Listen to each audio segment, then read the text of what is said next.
Hello and welcome to 10 Very Big Books, a Malazan read-through podcast. My name is Peter Bond, and with me today is my friend and closest confidant, India Jones. Hello! So glad to see you and hear you. Yeah, looking great, Inge. And then number 2 in the crew, coming through, AJ Fileri, the producer. How are the levels? How are the bars? The levels and bars look great.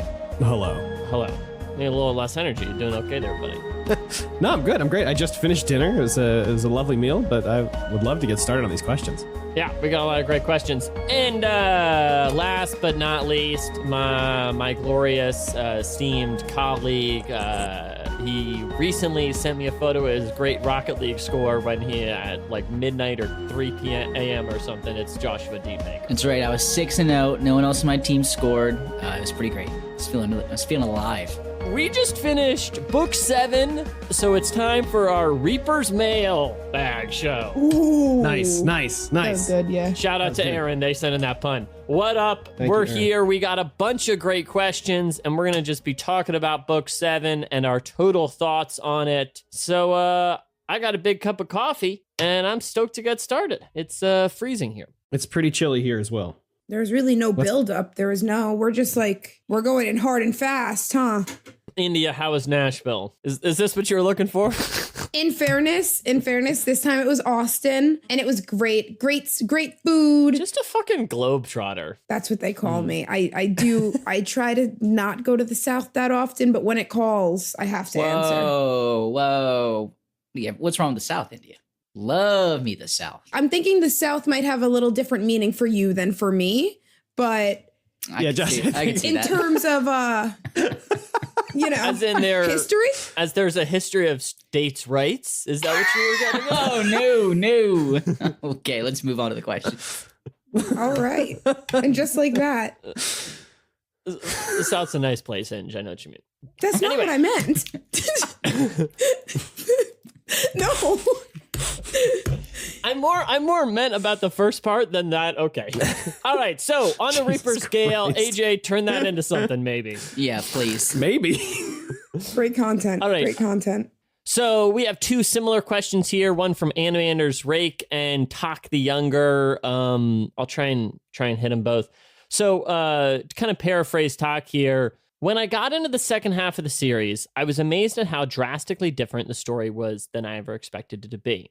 I assumed Perrin was the stereotypical fantasy hero, and that the story would be about the Empire itself and Lassine's rule and Dujak's rebellion against her. Thinking back to it, when you read Gardens and Deadhouse, are you frustrated or pleasantly surprised that the story has taken such unconventional turns and it's converging on a third continent that wasn't even mentioned in the first couple books? And Animander's Rake has a similar question here about just, do you understand maybe why the book started in Gardens or why was Deadhouse Gates needed? So in India, what do you think about where the story starts and kind of where we're going now and where we are kind of now that you understand? Great question. Great question. So do I like it? I don't love it. Do I understand why? Absolutely. I think if you can commit to getting through these books, the reason that he wrote them in the way he did starts to make sense, because every book you put together a little bit more, and every book there's something that you learned before that is extremely relevant and makes let's not say it makes total sense, but for example, like the Azath houses, what the fuck was that? Back in book 1 even. And we're still like, it seems like those little things that were put in there where we were all like, what the hell is going on here? Makes a lot more sense now, understanding the context behind it and the grander scheme of the plot, the grander plot of the book.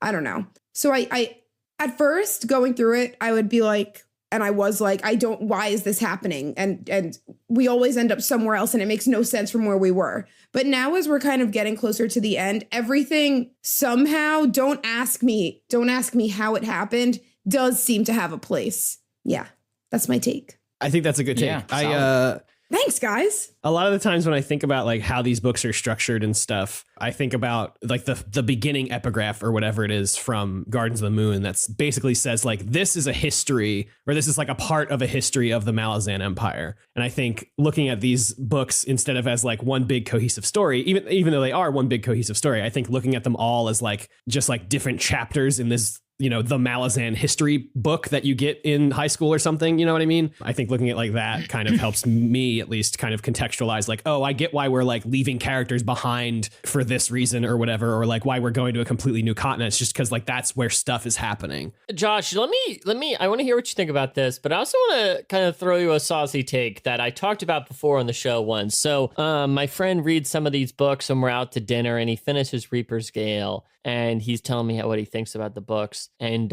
he goes, you know, after reading this, I don't really know why we read Midnight Tides. Couldn't we have just come to Letheris and learned all of this when we got here? And I wonder what you think about his opinion in regards to the necessity of Midnight Tides in this series. Your friend had a crazy take. Midnight Tides is so essential for the. I really think I've never read a fantasy series this big because like why would you? Unless your friend forces you to make a podcast about it. Correct. I asked. Yeah. Mm-hmm. Asks. Do you want to do this podcast with me? Also, I'm moving to Japan. Yeah. It's the only way to stay in contact with me. So I think in a book, in a series like this, where like the whole shtick is just all these relationships and the way that they just expound upon each other and they're layered and all of these like dramas that are played across multiple continents. I feel like you need all of that background info for like some of the highs of these later books to really hit. Like at this point, and I think the reason is because we could come into this book without Midnight Tides if every character or like all of Letheris and the Eater are like comic book villains, you know, and like their whole shtick is villains. But in this book, that's not the case. Like there's so many nuances, and you cannot introduce all those characters and have them have that sort of depth to them if we didn't have those last books. Like if we go to another continent now, which I know we're about to go fucking east or whatever, they've got to be. We cannot have this level of characterization. There's only 3 books left. I cannot imagine that we're going to get a whole. You know what? I'm going to take that back because we are definitely going to get a whole new cast of characters in the next like book and a half still, and they're all going to be, you know, mainstays or what the fuck ever. So, yeah, your friend has a crazy take. Yeah, I mean, I agree. I mean, I think it's one of those things in regards to why we started with Garden of the Moon. I mean, I agree with Angie. It's one of those annoying things where I feel like it makes a lot of sense when you think about it, you know. Mm-hmm. But it also depends on how you define the story. I think if you really just define the story about the Bone Hunters and what they do, then like, yeah, I guess you could like cut out a bunch of stuff, you know. If that's the story you wanted you to tell, which I guess is in some way the story of this series, but not really. That's not really the full scope of it. So I think the way AJ put it is really, really smart as calling this like we're basically reading the history of this era of the Malazan Empire. Yeah. Well, that's how I think that's literally the epigraph of book 1 of Gardens of the Moon. I think it literally starts out as like, here's a history. Oh, here we're going. This is a story about compassion at the end of the day, guys. Yeah. Story about compassion at the end of the day. Story about compassion at the end of the day. So here's one I want to plug from Krieg, who actually had a long question, but I wanted to pluck one paragraph and kind of press you guys about it. So here he goes. People often bring up the subject of all these dead fools being brought back to life. Compared to other series out there in really any media format, it almost feels like an en masse resurrection of fan favorites, mostly. There are complaints of cheapening the character, plot, motivation, etc. But I think the discussion could use some perspective that is both more grounded and more nuanced than the usual fan rebuttals of themes and catharsis that can't bandied around. And then he goes on a bit. And I just wanted to hear, AJ, we do have some people come back in this book, but we also have a lot of people not come back. But I'm still curious about your opinion and kind of what you think about this kind of line of thought, line of questioning. I don't know. Where's your head at? I mean, I don't really have a frame of reference for like other fantasy series, so to speak, but like I have to imagine bringing characters back from the dead. It's probably a relatively uncommon thing. And I don't know. I thinking about it in this context of like this has happened like a lot in this series, and like, yeah, I guess it has, but I hadn't really thought about it. Like none of these like I don't know, resurrections or reincarnations or whatever have really like, I don't know. I don't feel like it's like being overdone or anything. And like I don't know, like people complaining about it cheapening the character.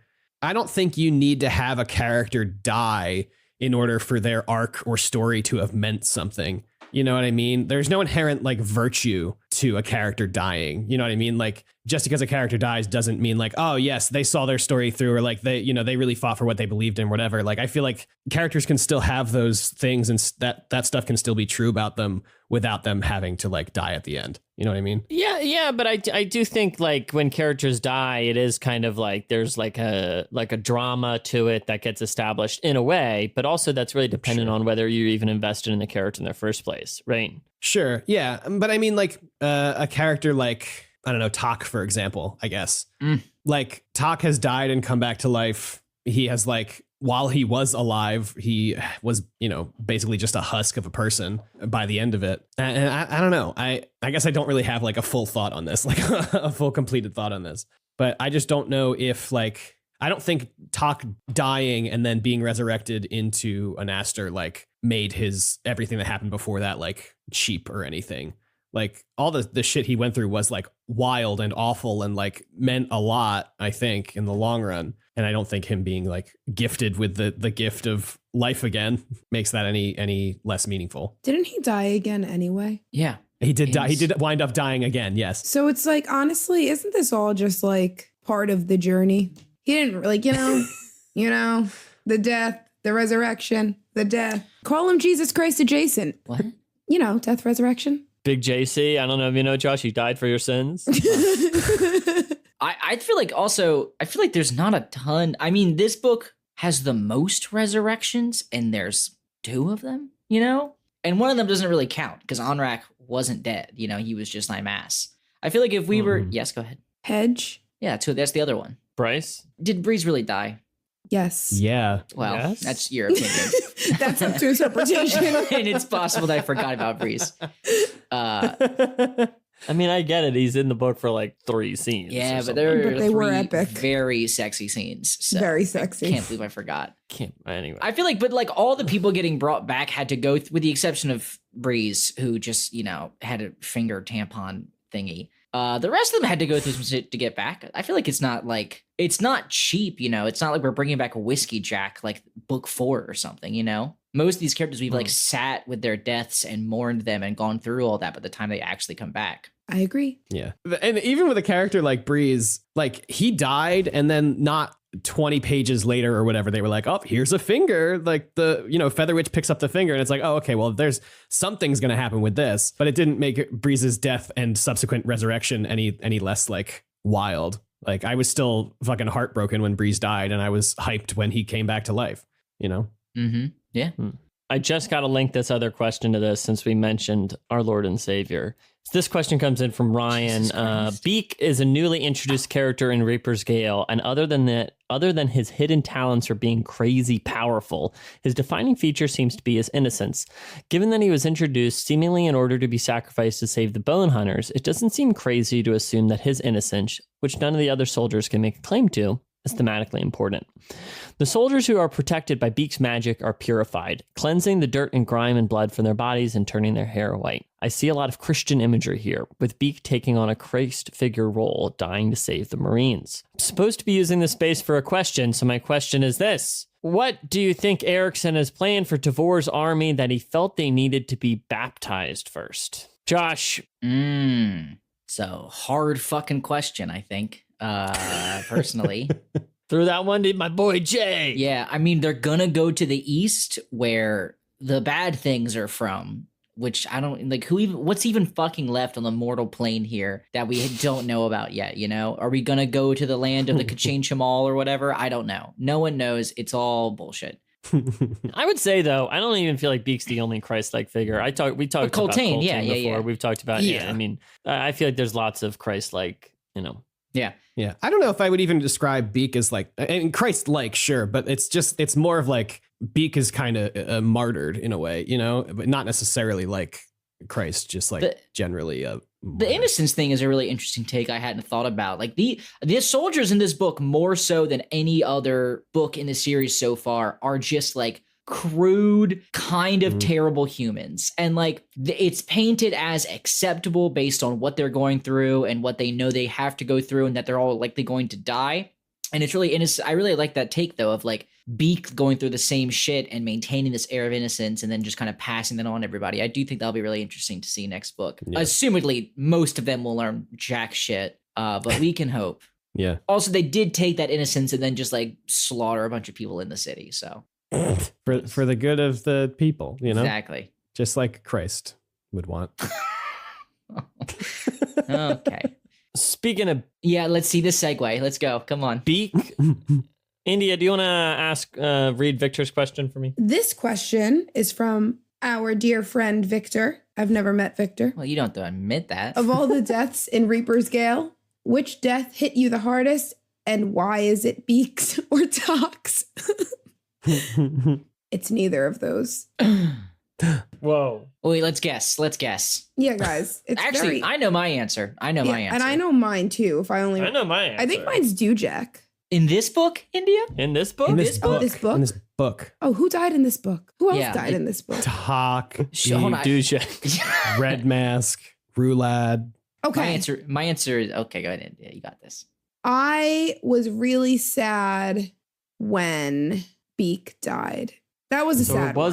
So it was one of them. That was fucked. But I guess it doesn't rise up to the height of the Dujek death. Yeah, no, that was the worst thing in the whole world.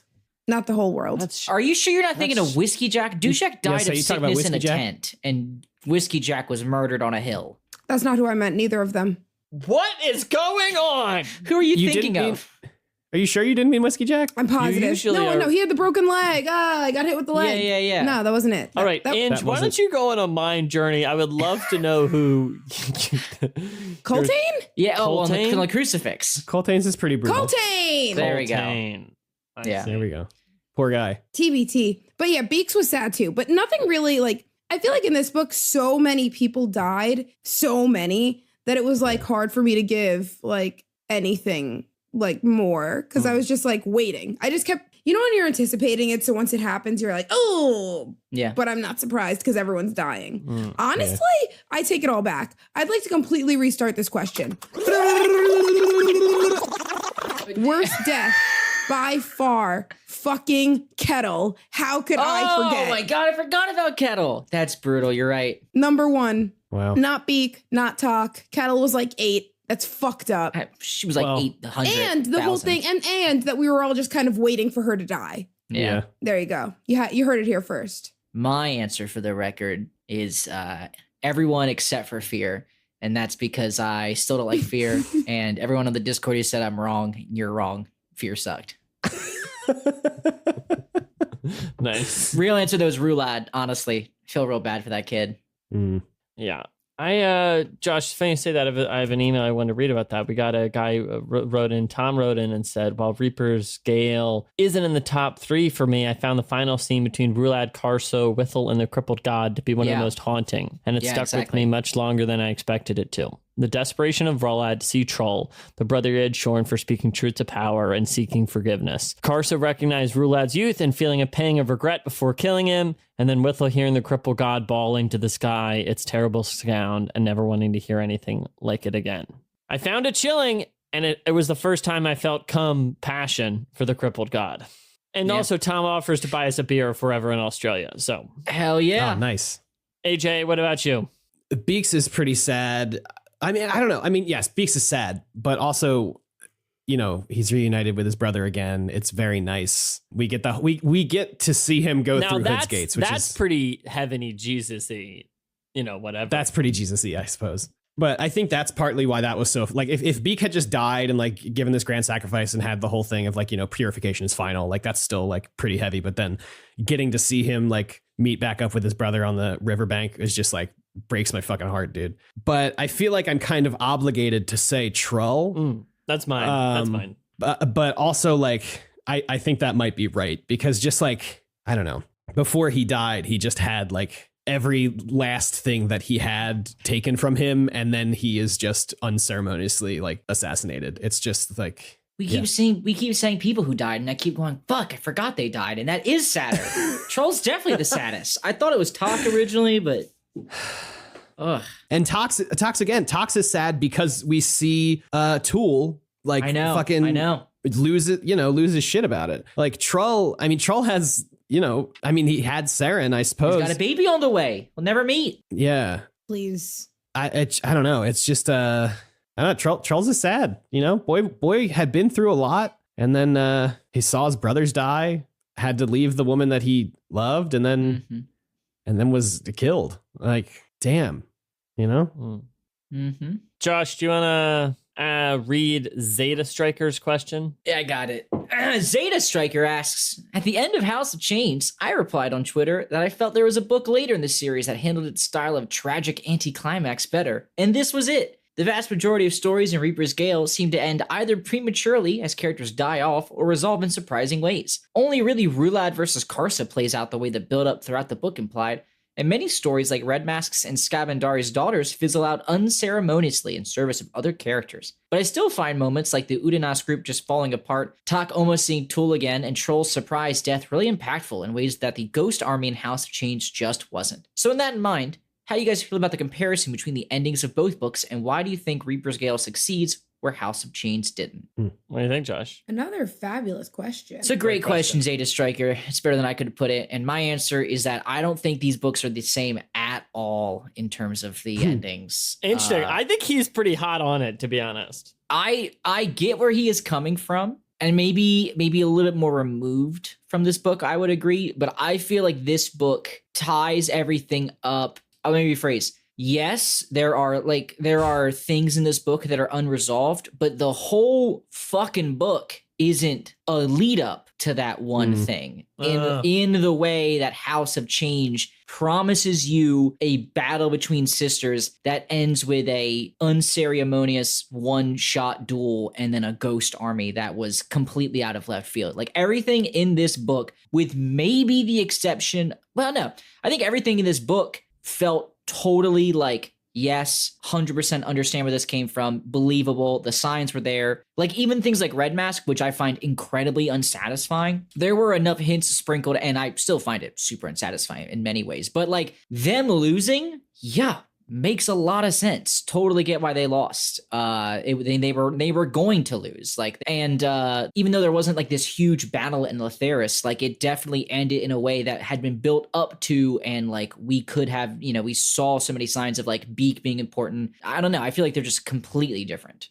And again, there were so many fronts in this book, so many characters in different, completely non-converging places that just because one or two of them ended kind of with a whimper doesn't mean that the book itself did, unlike House of Chains. I just want to say I 1,000% agree with Josh. I do not find any, I think it's totally different as well. That weird ghost thing was so fucking weird and out of place. Whereas, like Josh said, a lot of the writing was on the wall, and whether or not you decided to pick up on it and think that the underdog was going to miraculously win versus the giant army, that's kind of on you. I don't know, man. Okay, finish your point. Sorry. Like with the sisters, the one that died randomly with the were they what? Talani Mass? What were those people that killed her? MS. That was like a little bit off, but even that kind of made sense because you had the idea that they wanted to fight for something. I don't know. I don't see much of a comparison either. I don't know. I feel more aligned with the question asker here, because I do think this book kind of fizzles out in a way. And I think Steve wanted it to fizzle out, but I don't think it's, it's much closer to House of Chains and a fizzle than it is like, a traditional Memories of Ice, Big Bang, we're all in, choral banging, So I don't know. I have to say I'm more in alignment, and I do think it's more successful, but I still think I don't know. AJ, what do you think? I don't feel like this book is a traditional climax, Yeah, I suppose not, because we get the big fight in Letheris, and then there's still so much more stuff that happens after that. And like, I feel like the fight in Letheris would be like the climax, you know what I mean, in like a regular novel or whatever. I don't know. I think I agree more with Josh and India, where like House of Chains, you're leading up to this. I think it's because House of Chains leads you up to this like singular event that just doesn't happen, or like just like kind of exactly. just like, you know, and where there's so many threads that do lead to this climactic ending, and just because of like a couple of the storylines, mostly the ones with the dragons, just like kind of fizzle out. I don't think that necessarily makes it an anticlimax. I also don't find the dragon one to fizzle out. I do not understand that take very well, just because, at least for me as a first time reader, the fact that we had the one scene with the two sisters when she got the sister out of the ground, and then we like didn't hear from them again for 50% of the book. I just never felt invested in that storyline, you know? And so the fact that the fact that it ended in like a very violent, very fast fashion, like I just never felt like that, like they were Josh, never, yes, go ahead. I'm going to double down on what you said, because I have to tell you, I think that storyline is, you know, fine, whatever. I don't care about it. And it exemplifies this type of thing where, you know, there's all these fucking stories. And what really happened with all those sisters is one of those Malazan things I never super tracked. And I never really got it the first time through. And this time through, I got it, I got it, the gist of it. But it was like, well, it's just not that important. They're there. They're kind of like evil schemers, and they do their thing. And it just was never this huge thing that I globbed onto, because the book doesn't put a lot of time into it. It's not that important. It just, there needed to be tension while those people were together. You know what I mean? Like there needed to be a reason for tension to remain heightened. And also because I think it played beautifully into the next scene of the other group arrive. I mean, that's really why I was there, right? So that half of the group wasn't there when Udenas's group arrived. Like, it's not so much that it wasn't a fizzle out where it was like, oh man, nothing happened. It just like, it ended, and it was like they were kind of setting this up as to be like something was going to happen, and then that was what was going to set that storyline off, and then that thing didn't didn't happen. So I was like, oh, all right. Like, for example, of a fizzle out, Ikariam just leaves. He just walks away. Disagree. I think that is the climax of the book. I think the climax of the book for me is Ikariam. The climax of the book is Ikariam just leaving. Is Ikariam, that house just kind of doing its thing. And look, Peter, I got bad news. I've not read the rest of the books yet. I actually knew that about you, Josh. Yeah, well, most people don't. I usually lead with, "Hi, I'm Josh. I've read Malazan." How's that working out for you? Pretty great. No one talks to me, and that's the goal. I super feel like that moment is such a turning point in this series. And by the way, if it's not a turning point in this series, I'm gonna be fucking livid. If like this is not a very important thing in the structure of this book, is Ikariam figuring out this thing and activating it and going wherever the fuck it brought him. So that was my favorite parts of the whole book. Well, listen. Josh, can I tell you what, AJ? I was going to ask if I could tell you what I think happened with Ikariam. If you're going to tell me he went back in time, I'm going to be pissed. Yeah, my whole thing is that Ikariam, it just lives in cycles, and he has now just gone back to the beginning of his cycle, and it's just going to start over again. And maybe that's like we get kind of a spin-off book about that or something. I don't know if that exists or not, but maybe it comes back up later in the series. But part of me feels like that is the end of Ikariam's storyline, and if you want it again, you have to go back to Deadhouse Gates and meet him again. If Ikariam never came back in this series, I would if we get to book 10 and Ikariam's not back, I will spoil it. I will look up and see if he appears in book 10. And if he doesn't, I will not read book 10. That is my promise to you. I want to say Ikariam has one of the most unsatisfying storylines that I've read thus far, because everything about him is just a mere suggestion. Like nothing is concrete. Everything's like, well, looks like Ikariam was here. And it's like, but what the fuck does that mean? There are so many characters in this book that are like sitcom style classic Ikariam, and like it's very weird that that's the one dude has had such an impact, but like also most of the series is completely unnoticed, and everyone just goes, "Who's the fuck this guy?" You'd think if there's been an immortal half-blooded Jagged for the last 12,000 years, that everyone on, I'll tell you right now, if there was anyone like that on Earth, 100% I would know what he looked like. I agree. I would have Googled him multiple times. Yeah. Well, okay, but I don't think they have Google, to be fair. All right, they've got magic, AJ. They don't need It's Google. better than Google. It's don't real all Google. have Hey, magic Makra, anyway. what's that fucker look again? The 12,000-year-old guy? Boom. Makra in your head. Got it. Done. AJ, do you want to ask Ampersand's question here? Kids these days with their Makra. Nobody lives in the moment anymore. No one lives in the moment.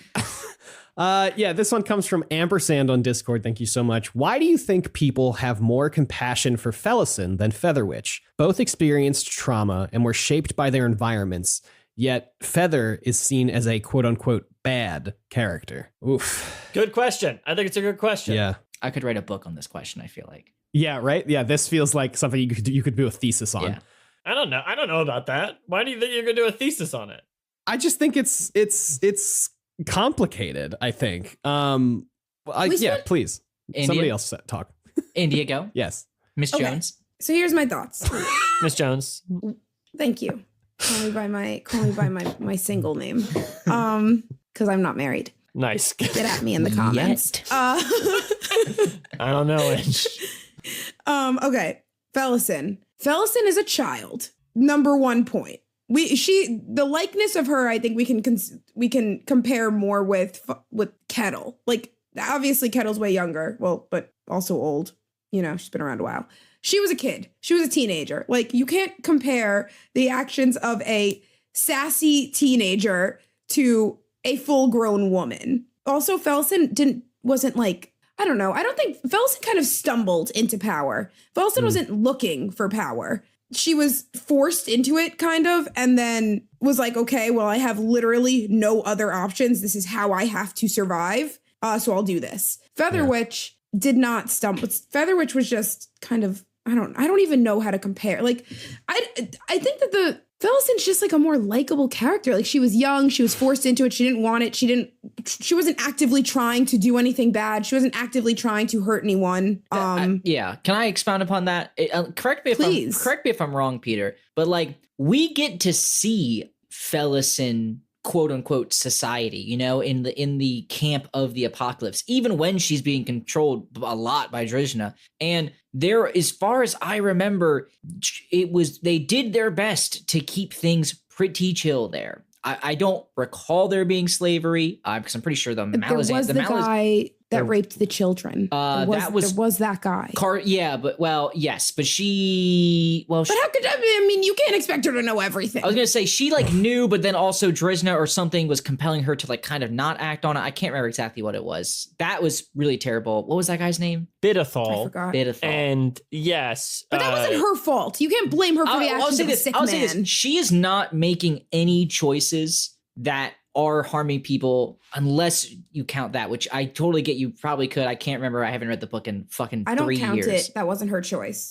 Versus Featherwitch is like on the record multiple times that in her world, slavery super duper still exists. And she's just going to like enslave everyone that she hates, make them miserable. And like routinely is just like power is for the strong and crush the weak beneath your heel. Yeah. I think to like the basest way that I can think of it is like Fellison was in search of control of her life, like was just in search of control. Ooh, I like and this. Featherwitch was in search of power. And Fellison's power only came by way of her seeing a way to control her life and her situation. Yeah, Featherwitch wanted to control others, and Fellison wanted to control, or Featherwitch control others, and Fellison wanted to control over herself and life. Yeah, I think that's a great way to put that. Yeah, I mean, you said everything a lot better than I could. Yeah, I also think there's just a meta stuff where, you know, we spend so much more time with Fellison. She's like a primary character I would say she's almost the main character of the second book. Yeah. And Featherwitch, we really only see a little of, which I think always does play a role into it. And additionally, we usually see her from Udonis's point of view, who she is nothing but rude to usually. And to underscore India's point, Fellison is 15 at the time of Dead House Gates. So that's crazy. Yeah. How old's Featherwitch? She's like my gut was always like 19 or 20. What? Really? Oh, I was feeling more like 27, 28 vibes. I felt very I could see that. I could see that with Fellison. I mean, in my head, she was still somewhat childish to me when I remember thinking about her as the caster of the tiles. Like she was still like the new kid on the block with Featherwitch is 18. See? Well, okay, fine. Then no difference. Cut her a fucking break. She was just a bitch. All right. 18? That's what I always say. I always felt like she was really imagined young. her was older as well. That did surprise me a bit. Yeah. Well, and keep in mind, she's 18 in Midnight Tides, and as we all know, Reaper's Gale, it takes place both 30 years in the future and also 3 months in the future, simultaneously. Take your pick. Yeah. Featherwitch is either 48 or 19. For whatever scene you're in, for it to make sense, pick that time. That's how far away we are from that last book. Yeah, I mean, listen, I have some compassion for Featherwitch, but when it comes down to it, she did a lot worse stuff than Fellison did. That's how I feel, you know? Yeah, I mean, for sure. ultimately, that's what I feel like what it comes down to. Fellison, I think when you count up the sum of her tasks, I don't really feel like she did that bad of stuff, you know? I feel like what Agreed. some people get a bit annoyed is that she was like mean to Bowden a few times, and like, I don't know, Bowden go pound sand. I don't give a fuck, you know? Yeah. I don't know. I feel like that whole storyline is like constantly misconstrued because at the time she's 100%. being mean to Bowden, she is like fully in the throes of addiction. Yeah. Yeah. and stuff. You And cannot it's like- blame. I look. I want to. Can I? Anyone who quarrels with Fellison is quarreling with me. My I feel official- I feel very bad Agreed. about my stance on Fellison back in book 2. Looking back, I feel very bad on her stance. Yeah, I bet you do. And I would like to say that in many times India was right and tried to convince me that I was being dumb and wrong, and I refused. But we all hate Featherwitch. I would say she's one of my least favorite characters in this series. One of my least favorite. I'll say that. Who? Featherwitch. Featherwitch? Yeah. She doesn't even fall into a realm of characters that I really think about. Yeah, in see, my and that's the opinion. thing. She's not even a main character. That's why, to me, I feel like that's more of a main. Like, Fellison's like a character I think about, where Featherwitch I don't really think about, and then she shows up, and I'm like, ugh, she's here. Yeah, sure, You know? when you- Right. I agree. She's pretty secondary. Like, it's like, yeah, trying to make somebody relevant, but they're just not relevant. Nice Guess I try. bro- She was always a supporting role too. Like, and then when she tried to go off on her own, she was just, you know, in a cave. It's like when they do like a spin-off of like a popular group sitcom, and they pick like one side character to like focus on, and it never goes Kind of well. a Joey situation. A Joey situation. There it is. Ravenswood for you Pretty Little Liar heads out there. it's a. yes. I want to see the Venn diagram of 10 very big book fans and Pretty Little Liar fans. I gotta see that Venn diagram. That's where I It's come India I and was gonna say, AJ you've got and two no one right else. here. Yeah. AJ, do you want to read Mar Chaos's question? Sure. This one comes from Mark Chaos on Discord. Thank you so much, buddy. You're sitting on my keyboard. Please don't do that. Mark's on your keyboard Mark's on right your now? keyboard? Oh, fuck. No, the cat is sitting on my It's a keyboard. little Get forward off of of my him. keyboard. Oh my God. Thanks, Mark. Get off my keyboard. This book is filled with some incredibly memorable character moments. Twilight at the burning ships, Beak at the killing field, Karsa and Rulad, Breeze Bedixt's glorious return. Was there a particular event that really hit you with some big time emotional resonance? I'm giving my answer now. It's when Lestara Yil recalls her speech, Tavor's speech about our actions being unwitnessed. That's my answer. I've got mine. Every scene where we just talked about Masan Galani's ass. Nice. Ass is so fine you can follow it in pitch black. Love it, Steve. Love it. India, do you have one? I felt the most connected. Listen, the one part of this book that really fucking got me was, I think it was Seren's point of view. Was that her? When Silch's Ruin, was that him? Was that him? Started just fucking everyone up. Oh, that was terrifying. That Yeah. to me, like just reading it from her perspective, I thought was phenomenal. Yeah. I loved it. I loved it. I loved the reaction of like somebody who doesn't normally see horrible things happening, see a horrible thing happening. Because usually it's through the lens of like, well, what I mean, like, I don't know. Okay, what do you mean, AJ? I'm reading your face. I don't know. I feel like Saren's seen some pretty horrible stuff happen. Why? Like, Compared to everyone else, though. I don't know. I don't She know. was Like, with. maybe more of the perspective of like not somebody that's like a war person. Sure. So it's She's not a soldier, Yeah, not a soldier. but she's got soul. That's for sure. She has soul. So, you know, when you're reading it from that, it's like too much like fast shit is happening and it's like this happened and this happened, bang, bang, boom. And then I did this. But for her, it was just like, I feel like the way I read it, and I saw it, it was like a silence of just like what is happening, and then a reaction. And I don't know. I just don't feel like it's usually so realistic for something that I like how I would see it. Whereas it's usually, and then he chopped that person in half and blood spurted everywhere. And then I poked him in the eye with that rapier thing, Yeah.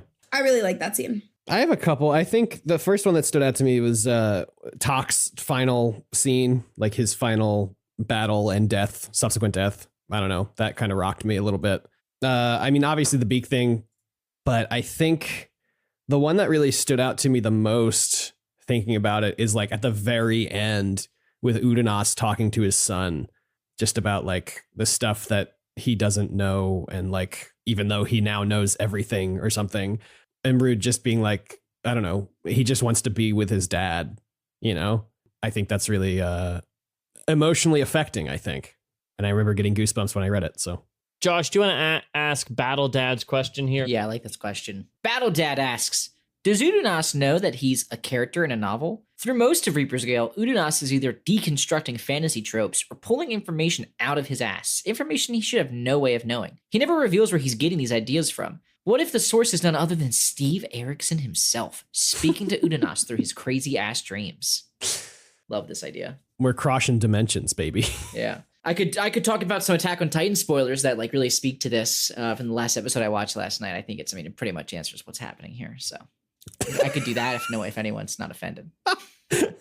Let's not do that. I don't care. So if Udanas has the Attack Titan inside of him, we don't find out ever in this whole book where he's getting this info from. Udanas says a lot of meta stuff. I mean, like, essentially half of his dialogue is like, it's like we're heroes in a story on a journey, and you're on a quest. He says a lot of this stuff, Can I ask a question? Yeah. How many fucking fantasy books has Udanas read to be able to deconstruct the hero's journey? You know what I mean? I mean, the dude spent his adult life, as far as we can tell, being a net mender slave to the Tisti Eater, who, as far as we've seen, do not appear to be big fantasy fans. As far as we know, they're not big fantasy fans. Yeah, we could be wrong. They could all have a copy of A Journey to the West and Beowulf in every house, and then he's got everything. He's got everything he needs. Troll Sengar is a virgin for most of the series, so really fucking got me. Only Josh? I thought that was good. Come on, brutal. Aren't most of them? Fear is too, right? He never married. Fair isn't married, isn't he? Betrothed? He's betrothed, but I don't think was they fuck. I think what worries Troll, right, is he thinks Rulad's banging her, which would be like wrong in a lot of ways. I don't think he thinks Rulad was banging her. I think Rulad was coveting her. Coveting his brother's betrothed. Was Fear a virgin Malazan? I don't know. I can't find it. It doesn't say. Let me just look up Fear Malazan. I would love to know more about that type of the Eater society. It just feels like there's like that feels like a more thought out society than some of the other stuff we've been to, and I would love to know more about it. But that's my opinion. All right, I just wanted to include the Battle Dad question. It was a little fun. AJ, do you think he knows he's a character in the book? He says a lot of meta stuff, or does that just Steve's Is that the postmodernism leaking through? Yeah, I think at this point Udanas is kind of a self-insert for Steve. Oh yeah, I'm sure there's some story justification for it, but will we ever find out? All right, I already know Josh's answer, so I want to come to ask India. This question comes in from Maxwell. To me, Reaper's Gale is a book that talks a lot about heroes and subversion.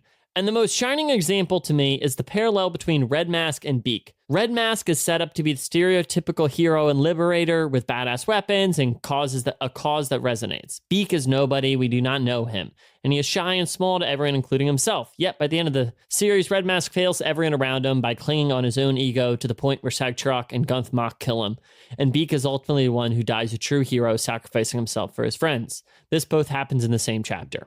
Together with Tak, who dies to save the children, and with Torrent as witness, we also get to see that such inspiring acts can occasionally lead to a change of heart in even the most cynical of individuals. Having now finished the book, India, I want to ask, he's directing this at Josh, but India, how and when did your feelings about Red Mask start to change? And at what point did you think he was not the hero he was introduced to be? And then this combines with Chris L's question, who just says, do you think the all Drene arc was worth writing? I understand why this question was addressed to Josh, because my perspective is probably going to be a little different. For example, I just want to start out with Beak was not like a shy, small, whatever. Immediately upon meeting Beak, we all knew that he was some kind of sick powerhouse with his little candles and shit. He's a star. You meet him, you're like, this guy's a star.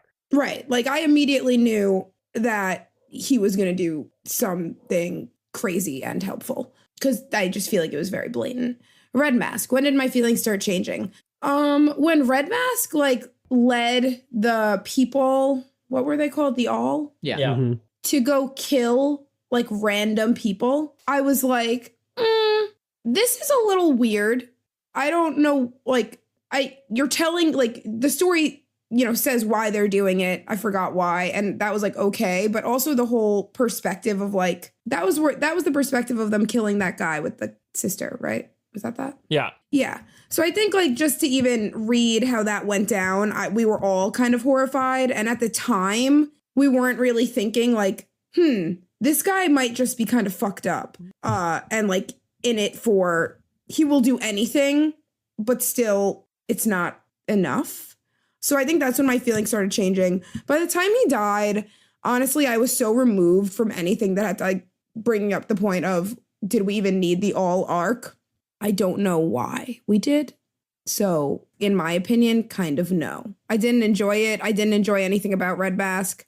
Not that, like, it was anything, like, super bad. I just, like, wasn't invested, which usually for me goes with most of the battle scenes and, like, the soldier scenes. So I'm not surprised. But also he was just a little bit more, like, ruthless and, like really wanted bloodshed. And that, like, isn't conducive with being, like, a good person that wants to, like, liberate people. AJ, what do you think about the comparison between these two characters? Between Beak and these types of heroism, so to speak. Yeah. So my thoughts are more just kind of, like, all centric, I guess, in terms of that kind of whole storyline. Because, like, it seemed like what we were doing with that storyline was showing, like, another Eater-esque society of, like, these outsider to the Lethery tribes or clans, people who weren't in this city, like, rising up against their oppressors, and then, like, oh, the Eater have now become the oppressors, so that's kind of an interesting, like, you know, dichotomy, I guess. And then, like, where the Eater had Hanan Mosag and the Crippled God and stuff, and Rulad as their, like, secret weapon, the All had these Kachain Shamal and Tak, you know, giving them tactics and stuff as their secret weapon. But in the end, and I'm not trying to say, like, writing always needs to say something or something, but in the end, the way that the All storyline ended was kind of just like, oh, you know, and, like, it didn't, there was no, like, point made or, like, any sort of commentary made. I don't think, nothing that I can pick up on. And I'm not saying that, like, you need to have a point in order for writing to matter, but, like, I don't know, you kind of do, I think. Especially in a series like this, where I feel like everything that happens in these books, like, means something, you know. But that's how I feel about it. Josh, I want to come to you last because you've spoken on this subject before, but I'll just say my quick thought. I too, AJ, feel a little flummoxed, and my best estimation of what this storyline has to do with is a kind of our intersection, the intersection between a type of imperialism and a type of local people or who they're colonizing. But additionally, the type of relationship between, like, us and violence, so to speak. I mean, to me, the Kachain Shamal represent a type of warfare, a type of violence or a type of brutality, and how that, you know, Red Mask wants to wield this, and ultimately it ends up kind of wielding him and destroying him and the people. Yeah.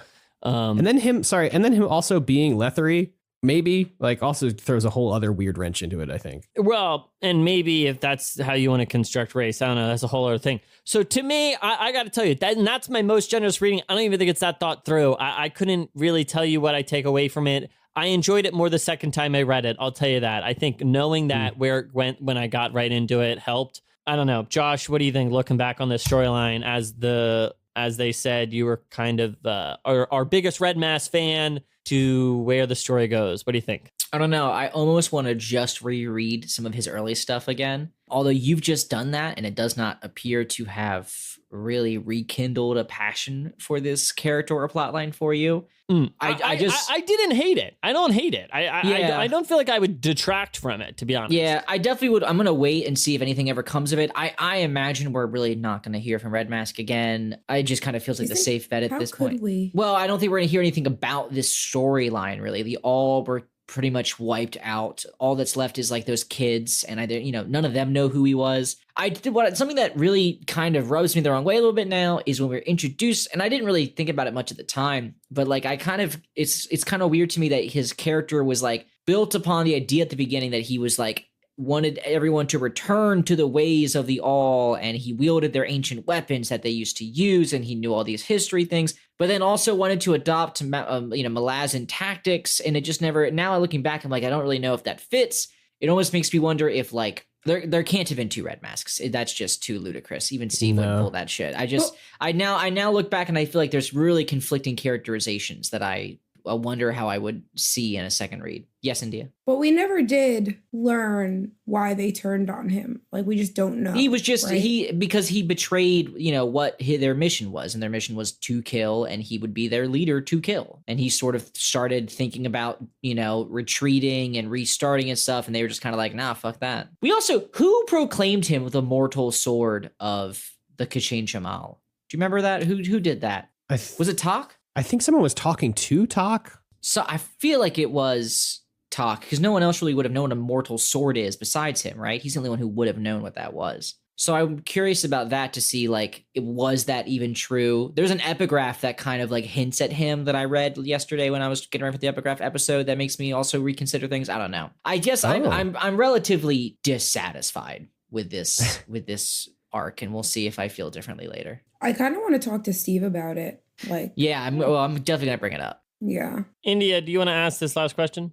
I'll check out the name. Read the question. I'll try and find it. When I first read Reaper's Gale, I remember thinking how much it felt like the end of a series. Rulat is dead. The crippled god's empire has fallen. The Sengar brothers dead. The Lethery Eater hybrid state destroyed.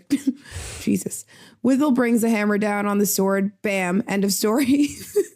I remember thinking, damn, that was satisfying, and then remembering there are still 3 books left. I know there are loose ends to tie up, but now with this massive Eater-driven plot line that tied together the entire middle third of the series is over, oh my god, what do you think the central focus of the series is going to be going forward? Well, considering the 10th book is The Crippled God, I'm going to assume that The Crippled God is not over. If only I wouldn't have known that, but I do. So I'm going to say... I'm thinking. By the way, shout out to Sidiosaurus for this question. Thank you. Oh, thank you. Definitely something with the crippled god. Where do we think Carson's gonna be, guys? Where did he leave off? I don't even remember. I would not be shocked if Carson just sort of fades away slowly but surely after this. Absolutely not. Ooh. Carson's definitely in the rest of these books. There's no way. All I know is that my boy has a spinoff series, and this is a great opportunity for him to just. I didn't know our boy had a spinoff series. We still have a ton of characters though, because like, what the fuck is next with Tavor? Like, and where they're going? They're going to the east. That's all we know. Well, there you go. Which, by the way, now has a fucking coalition formed against Letheri. So I'm sure that'll get resolved in 3 sentences in chapter 2 of the next book. Right. If it even gets brought Tavor up, and the leader of the Eastern Coalition shook hands, pleased with how the negotiations went. I'm sure some bullshit like that. I don't know. I think it's going to be about where they end up going. Maybe in the night. That's such a hard question to ask too, because if you ask every time after every book, somebody says, what do you think is next? I have been wrong, except for once in my life when I said we're going to meet an entirely different cast of different people and go to an entirely different place. So I'm going to stick with that answer. And yeah. Well, I'll tell you guys this. The good news is, as you may or may not know, the next book is taking us back to Darujistan. Oh, I didn't know. I didn't know. Let's fucking go. The City of Lights. Pete, I wasn't sure if you were trying to bury that We're lead or going back to anything. Darujhistan because I know what you were thinking. What is Chalice D'Arl up to? What is she doing? I gotta figure it out. Is Chalice D'Arl gonna be a character we have to give a shit about? Whatever happened to Absolar and Crocus? Yeah, there's Crocus, there's Absolar. To be honest, we so still many have fucking yet characters to in this book. unfold what's going on with Cotillion and Shadow Throne. Indy, I got bad news. I believe people have said that is the literal plot of the series. Is them. So. It makes sense because those motherfuckers are always working everywhere. behind the scenes, just generating shit, but Yeah. we never know why. It really is just a fight between Shadow Throne, Cotillion, and the Crippled God. Yeah. I do just want to shout out, and Bjork is his prophet, because as soon as I opened the Mailbag channel on our Discord, they popped in there, only real question, how excited are you to go back to Darujhistan? Immediately, as soon as I opened the Mailbag channel. So props to you for getting in there with that banger of a question. Yeah, and listen, we look forward to talking about Toll the Hounds next season. But before we wrap up this episode, it's time to put this book to bed properly. AJ Fileri, looking back on book 7, Reaper's Gale, what do you make of this bad boy?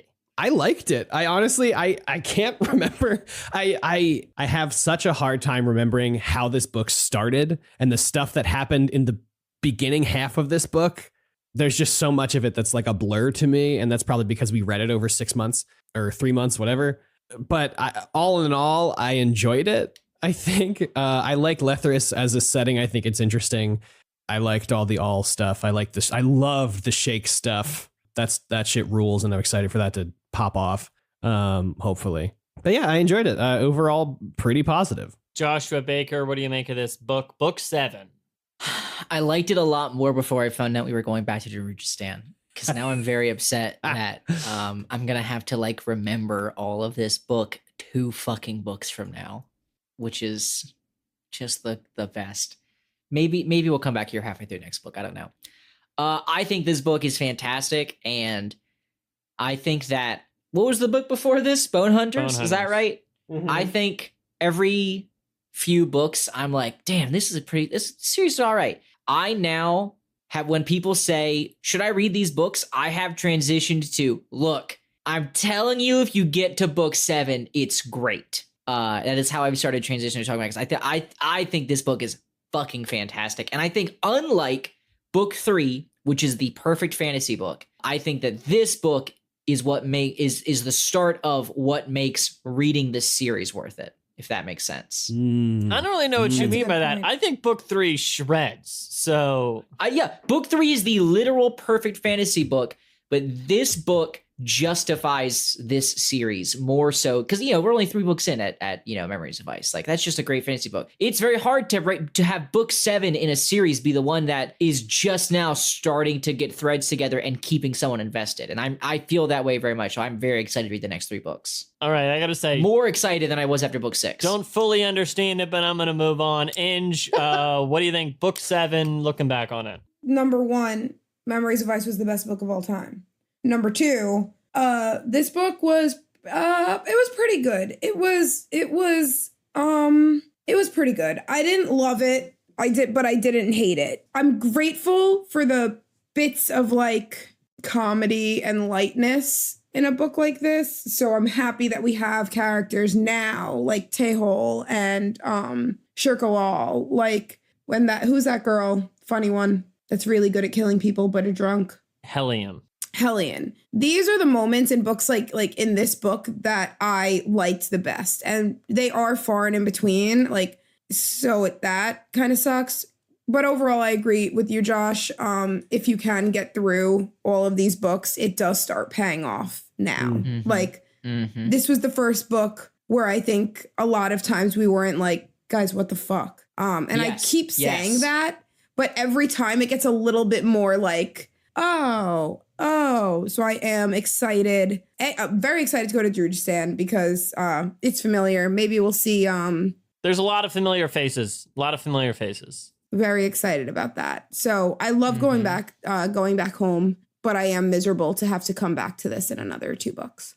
Well, assuming we do. I'll tell you guys this, and I'd love to hear about where you think this falls in your estimation. To me, I feel like I'm such a classic read. When I first read this book, easily one of my least favorite of the whole series, and I didn't like it at all. And primarily because of this. When I read Midnight Tides, I was like, this book rules. I love this book, and I love everyone in it. Go to Bone Hunters, and then, halfway through Bone Hunters, they're like, wow, we're going to go meet Rulad and meet everyone from the 5th book. And I was like, fucking hell yeah, let's do it. Let's meet up with all those characters I love. And I really was so hyped up for this duel. We showed up on page 1 of Reaper's Gale, and it was like, so here are the Patriots, and this is Tan Yathvinar, and now we're going to go to Drenne. And I was like, what the fuck is all this shit? I thought we were reuniting with my favorite characters, and we were going to have a cool duel. And for some reason, I don't know why, looking back, but I was like ready for the duel to happen page 1. And then the duel happens page 1300 and pretty much is lame. And I was like, what the fuck is this? And I was so pissed about the duel. And I was also just so pissed we spent so much time with people I didn't care about doing a bunch of stuff. So honestly, I had such a low estimation of the book. Kind of knowing what it was, I was really able to come in the book and appreciate it more this time. So it really rose in my estimation. I will say I really agreed with the question we kind of touched on earlier. I think in many ways Reaper's Gale is a more successful version of kind of the House of Chains type of thing, where it's kind of trying to do something a little off kilter. And I do think it finds more success, but ultimately it's still not one of my favorite, or I would say in my highest estimation, but it's definitely not the complete mess of a book I once thought it was. So I definitely enjoyed it more on my second read through. So like usual, the books with the lower esteem, I'm like, oh, this is better than I remembered, I cannot believe you made it to book 7 of this series and thought Steve would give you what you wanted.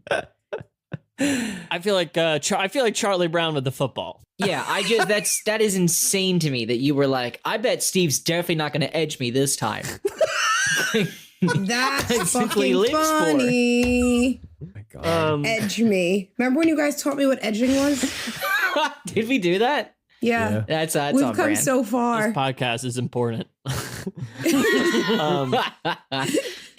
Okay. Here we go. AJ Fileri, lay it on us. All right. How we doing it? Bottom to top, top to bottom? Do whatever you want. Hit me top to bottom. Actually, no. Hit me bottom to top. Yeah, that's Bottom more to dramatic. top. Bottom to top. All right.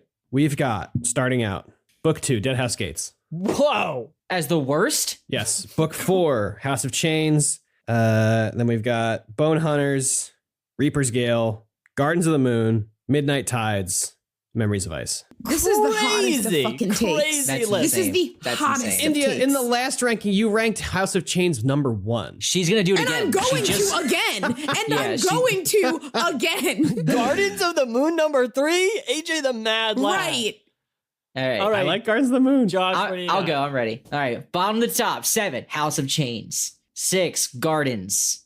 5, Midnight Tides. 4, Dead House Gates. 3, Bone Hunters. 2, Memories of Ice. 1, Reaper's Gale. Wow. Whoa. The Wow. number 1 Reaper's Gale. Didn't see it coming. I'm 90% certain whatever book we've just read, every single time I put number 1. The recency bias for me is always very, very prevalent. Yeah, I'm not that consistent. I put House of Chains last time. So and here we go. For me, the lowest is House of Chains. After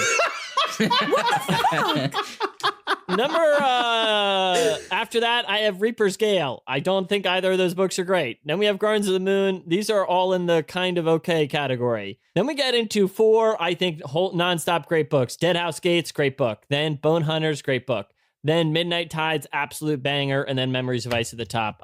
Those two always switch places. They're both just amazing books. So They're so good. I'm really struggling because while I was sitting here, I really I can't believe you put Midnight Tides 5, Josh. Midnight Tides is amazing. I feel like I like Reaper's Gale so much, but the problem, I really do think Reaper's Gale I think this book's a huge turning point for me in this series. But what I find strange is that I have such milquetoast like feelings for Midnight Tides. It's a literal precursor to this one. All right, Ange, hit us with your list. All right. Coming in last, we have Dead House Gates. Okay. 2 of you? Then Gardens of the Moon. Then Reaper's Gale. Those are like my bottoms. Mm. The middle, Bone Hunters.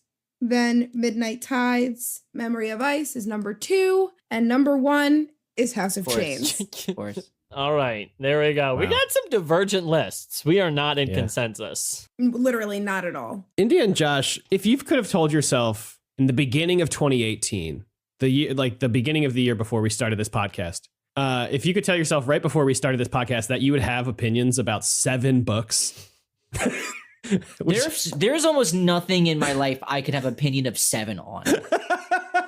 I feel like Almost this is nothing. my most committed relationship is to the 4 of you, like the 3 Yeah. of you. Like There's this like is- nothing else in the world of that I care about 7 of Yeah. and could types of distinctly rank. cheeses, Josh. No, you only need 4. Any more is fucking the bourgeoisie taking over. Wow. I gotta say though, in closing, just a thought that I would like to share. Mm. When I started these books, I was very upset. I was excited to do it with my friends, but I also was like, this is the worst thing that I could have committed myself to. Yeah. And, 3-4 years later, this has brought consistency. It has brought lightness. It has brought positivity. It has brought closeness. It has brought friendship. And I'm very grateful to these books and to my friends and the community that we are a part of. So Wow. that's all I have to say. I am too, Ange. What a really nice, thoughtful message to kind of wrap the show. Yeah. But I feel the same. So thank you. Thank you. On a slightly less sentimental note, India, your accent never comes out harder than on the word what. Yeah. It did. Right, whatever. It did peek through there. Put it away. Put it away. All right, everybody. Well, that'll do it for us today, unless we have anything else for this, our 7th season of the show. Gardens of the Moon is worthy of the 3rd spot. Don't come at me. Gardens of the Moon was horrible. It's good if you know what's going on. It's worthy of a reread, but I'm not going to give it I agree. more credit It is than worthy. 6. It is worth. All of these books, in fairness, are worthy of a reread. Yeah. I would love to have the experience that Peter has going through these books again, because I think I would definitely enjoy all of them a lot more. And I wonder if our rankings would change. Oh, for sure they 100%. would. 100%. Yeah. Yeah, I think they would. They definitely changed going through it this time. All right. All right, everybody. Well, we gotta end well, this. we're going to talk to Steve in like 30 minutes, so I hope you all have a great day.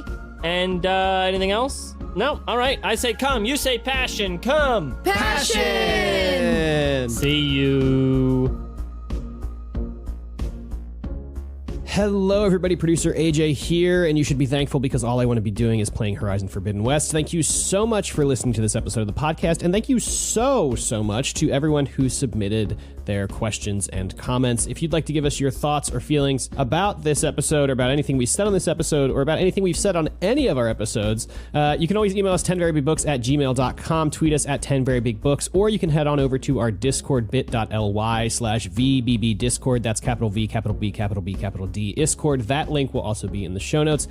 Thank you to our wonderful patrons over on patreon.com. If you'd like to financially support the show, you can head on over to patreon.com/10verybigbooks. That link is also in the show notes. And as always, thank you so very much to Dan Gesrick for making our spectacular cover art. You can follow him on Twitter at @A_W_DanG to learn more about Twitter downvotes. And of course, the wonderful music in today's episode, including the remixed intro and outro track, is by the one, the only Amaranthin from their album Simulant Rain, which you can find along with their other music, including a single version of the remixed show theme on bandcamp.com. Links to their pages will be in the show notes, and 10 Very Big Books will be back next week on March 4th for the Reaper's Gale spoiler episode with very special guest Cal from Really Good and Kind on YouTube and admin over on the Moonspawn Discord.